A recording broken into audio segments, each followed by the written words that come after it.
Assalamu alaikum, dear 9th class students. We have already completed 4 stanzas of the poem To the Cuckoo written by William Wordsworth. And this poem, the poet talks about his love for the cuckoo bird. We came to learn that the poet has never seen the bird, he has only heard its voice. See stanza number 5. To Sam, whom in my schoolboy days I listened to that cry, which made me look 1,000 ways, and bush and tree and sky. In this stanza, the poet is transported to days of his childhood, when he used to listen to the cry of the cuckoo and go 1,000 ways to place the source of this voice. इस नज़म में, इस stanza में शायर अपने बचपन को याद करता है, जब वो हजारों रास्ते जाकर इस कुकू बर्ड को तलाश करता था। हालांकि वो इसकी आवाज सुन सकता था, लेकिन वो जानना चाहता था कि इस आवाज का सोर्स कौन है, कहां है। वो बर्ड को देखना चाहता था। He left no possible place undiscovered, be it the bush, the trees or the sky. उसने किसी जगह को नहीं छोड़ा, चाहे वो झाड़ियां हों, चाहे वो दरख्त हों, चाहे वो आसमां हो, हर जगह इस बर्ड को तलाश किया। The tone of the poet is overtly nostalgic in these lines as he clearly expresses his unfulfilled desire to get a glimpse of the origin of the voice that he remembers from his boyhood. अपने लड़कपन से इस bird को तलाश कर रहा है शायर, लेकिन शायर की ये आरज़ू, ये जस्तजू कभी पूरी नहीं हुई। So desperate was the poet to locate the bird that he scourged all possible nooks and crannies in his endeavor to get visual satisfaction. The cuckoo's voice had fascinated the poet and fired his need to locate the bird so that he could see for himself the source of such melody. शायर जानना चाहता है कि ये आवाज जो है, ये खूबसूरत आवाज कोयल की आती कहां से है। वो उस आवाज के सोर्स को देखना चाहता है, वो कोयल बर्ड को देखना चाहता है, लेकिन उसकी यह आरज़ू पूरी नहीं हो जाती है। बचपन से लेकर बुढ़ापे तक उसने ये बर्ड को नहीं देखा, बल्कि सिर्फ आवाज सुनी। Now stanza number 6.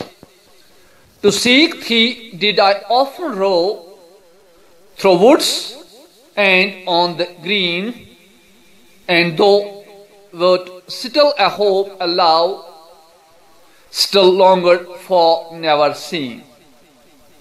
Wordsworth addresses the bird, tells him how much finding him means to him.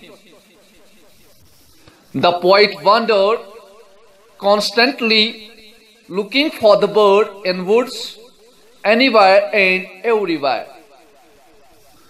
This is an indication of the poet's dedication towards locating the source of the voice. ये लाइनें हमें बताती हैं कि शायर कितना dedicated था इस बर्ड को देखने के लिए, कितना बेताब था, लेकिन उसने बर्ड को नहीं देखा। Despite being unsuccessful in the past, the poet has given up and says that he still hopes to find the bird. अपने लड़कपन से इस बर्ड को देखने में नाकाम होते हुए भी शायर ने सरेंडर नहीं किया। वो अब भी बर्ड को तलाश कर रहा है। Wordsworth has also confessed his love for the cuckoo bird. This is actually a good indicator of the attachment he had with the cuckoo's voice, as the fact that he has never seen the bird doesn't deter him from loving the cuckoo. In the last line of the poem, the poet states that he still yearns to find the bird and see for himself that there is more to the cuckoo than just his voice. The poet hasn't lost hope yet and still wants to find his love. Now next stanza. And I can listen to thee yet, can lie upon the plain, and listen till I do beget that golden time again. With this stanza, the poet again travels back to the present and says that he can still listen to the cuckoo lying on the ground and produce memories of his childhood.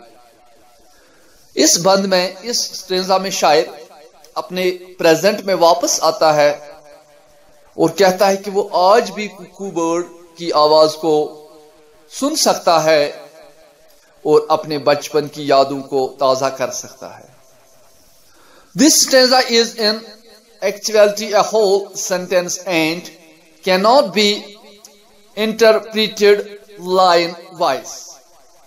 Wordsworth was a romantic poet, and by labeling his childhood as the golden time, he confines this to his romantic genre of poetry. Like gold, he implies that his childhood was precious to him and that he wants to relive the moments of his schoolboy days by lying down on the grass and listening to the voice of the cuckoo. इस बंद से हमें पता चलता है कि शायर को नए जमाने के मुकाबले में पुराना जमाना अच्छा लगता था और उसे अपना बचपन